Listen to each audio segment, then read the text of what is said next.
Civilians escaping conflict in Yemen have sought refuge in the country's embassy compound in Mogadishu, living under difficult conditions. A Saudi-led Arab coalition intervened in Yemen's civil war in March to restore the government toppled by Iran-allied Houthi forces, but civilian deaths and a dire humanitarian situation has alarmed human rights groups. I fled from Aden to Mogadishu with 8 members of my family, and I could not find a place to live in the city except the Yemeni embassy, which gave us a small space. We are suffering. We lack food, health and money, and our children are not in schools. Despite fuel shortages and the high fees charged by smugglers, hundreds of Yemenis and Somalis and a small number of Ethiopians and Djiboutians have arrived in Somalia and Djibouti after making the dangerous journey across the Gulf of Aden this year, according to the UNHCR.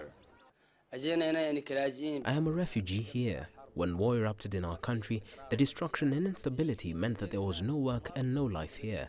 I've been here for 5 to 6 months, and it's so difficult for me because I don't speak the Somali language and I do not have anything like food or water. The UNHCR is refurbishing 2 buildings in Somalia to serve as reception and transit centers for Yemenis, as well as Somalis who may want to return home.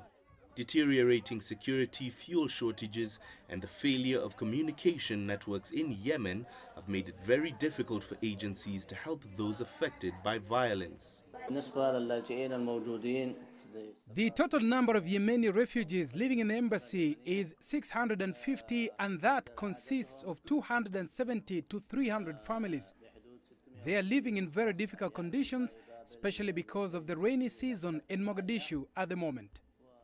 Yemen was plunged into war when the Houthis seized the capital Sanaa and marched south, triggering a Saudi-led military intervention in March. The conflict in Yemen has killed over 6,000 people and displaced millions since Houthi rebels allied with Iran seized the capital, Sanaa. Mahemutwa, CCTV.